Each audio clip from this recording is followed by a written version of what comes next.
మరోపక్క నాగబాబు గారు కూడా కొద్దిగా సభ మొత్తం చూసుకుంటే నాగబాబు గారు మాట్లాడే మాటలే కొంచెం వైరల్ అయినాయి. అవును, పార్టీ అసలు పిఠాపురంలో గెలిచిందంటే వేరే వాళ్ళు అనుకుంటే అది వారి కర్మ అన్నట్టుగా మాట్లాడారు. అవును, అది పరోక్షంగా వర్మనే అన్నాడు. వర్మనే ఎందుకు కాదు. ఇప్పుడు వాస్తవంగా వర్మ గారు పని చేసినట్టు నటించాడు అనిపిస్తుంది నాకు. ఇప్పుడు నువ్వు మనస్ఫూర్తిగా నువ్వు సహాయం చేసి ఉంటే, నువ్వు మనస్ఫూర్తిగా మన జనసేనకి సపోర్ట్ చేసి ఉంటే అంత స్వార్థాన్ని కడుపులో పెట్టుకో. ఎందుకు చెప్పినా, ఇప్పుడు నువ్వు మా పవన్ కళ్యాణ్ గెలిపించడంలో పాత్ర పోషించానని నువ్వు అనుకుంటున్నావు.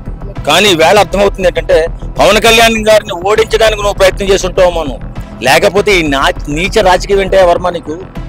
వాస్తవంగా ఇప్పుడు నువ్వు తెలుగుదేశం పార్టీ ఈ కూటమి కట్టిన తర్వాత ఆ కట్టిన విధానంలో నీ సూటు తెలుగుదేశం నుంచి మన పవన్ కళ్యాణ్ గారికి పిఠాపు నుంచి తీసుకున్నారు ఆయన.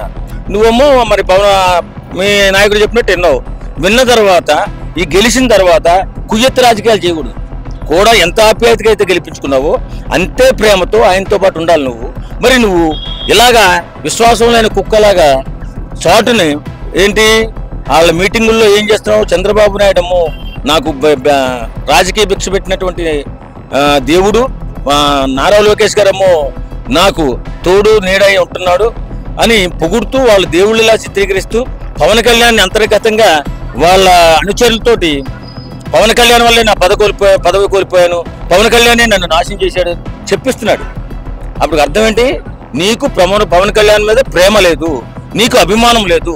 అలాంటప్పుడు నువ్వు దగ్గరుండి గెలిపించానన్న మాటకి అర్హుడు కాదు. నేను అది చెప్తున్నా, అర్హుడు కాదు. కాబట్టి నీకు పదవి ఇవ్వాల్సిన ఎవరు? చంద్రబాబు నాయుడు గారు. నీకు ఉద్యోగం ఇవ్వాల్సిన ఎవరు? చంద్రబాబు నాయుడు గారు. అలాంటిది చంద్రబాబు నాయుడుకి బడి ఆడడం మానేసి ఇక్కడ పవన్ కళ్యాణ్ బడి ఆడడం ఎందుకు వర్మ? ఏంటి మాకు ఈ కర్మ? నెక్స్ట్ అండి, ఇలాగా ఈ వర్మ గారి యొక్క ఉద్దేశం అర్థమయ్యో ఏంటో తెలియదు కానీ అంతర్గతంగా నాగబాబు గారిని పిఠాపురం ఇన్ఛార్జ్ చేద్దామని కూడా అనుకుంటున్నట్టు వార్తలు వస్తున్నాయి. ఒకవేళ అలా చేస్తే వర్మ గారి యొక్క ఫైర్కి కళ్ళు వేసినట్టేనా? ఇప్పుడు ఏది ఏమైనా ఏమండి, పిఠాపురం సీట్ పవన్ కళ్యాణ్ గారిది. ఆయన స్థానికుడిని మొన్న ఏదో చూశాను. స్థానికుడిని నేను ఇక్కడ ఉంటాను, ఇక్కడ పుట్టాను, ఇక్కడే పెరుగుతాను, ఇక్కడే చస్తాను. నేను ఎవడైనా స్థానికుడు అక్కడే పుట్టుతాడు, అక్కడే పెరుగుతాడు, అక్కడే చస్తాడు కాదనా. కాకపోతే ఏంటంటే నువ్వు చేసే పని నిజాయితీగా ఉండాలా, నిబద్ధత ఉండాలా, ఎలాంటి కుళ్ళుబూతు రాజకీయాలు ఉండకూడదు, స్వార్థ రాజకీయాలు ఉండకూడదు. నువ్వు కష్టపడి గెలిపించానని నువ్వు చెప్పుకునే నువ్వు మరి అలా కష్టపడ్డదానికి ప్రతిఫలంగా నువ్వు ఆయనతో పాటు ఉండుంటే నీకు భవిష్యత్తులో మంచి అవకాశం వచ్చిండేది. ఈరోజు నేను మొన్న చూసిన వీడియోలో చంద్రబాబు నాయుడు గారిని, లోకేష్ బాబుని నానా ఇష్టం వచ్చిన అనుసరులు తిడుతుంటే, తగలబెడుతుంటే జెండాల్ని, మరి నువ్వు ఎవరికి అభిమానిగా ఉన్నావు? ఎవరిని ప్రేమించావు?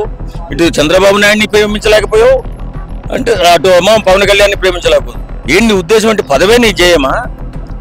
పదవి నీకు కావాల్సినప్పుడు వచ్చేస్తుందా? నువ్వు చేసే పనిని నువ్వు శ్రమించే కష్టాన్ని చూసి దాన్ని గుర్తించిన తర్వాత నీకు ఏ పదవి ఇవ్వాలో నీ నాయకుడు చూసుకుంటాడు. అలాంటిది ఓపిక లేకుండా, సహనం లేకుండా నోటుకొచ్చినట్లు అనుచరులతో తగలబెట్టిచ్చేస్తూ తిట్టిచ్చేస్తే నీకు పదవులు ఎలా వస్తాయా? పిచ్చ రాజకీయాలు చేయకు వర్మ, నువ్వు నాశనం అయిపోతావు ఇలాంటి యాదవ రాజకీయాలు చేస్తే అని కూడా అందరూ అనుకుంటున్నారు.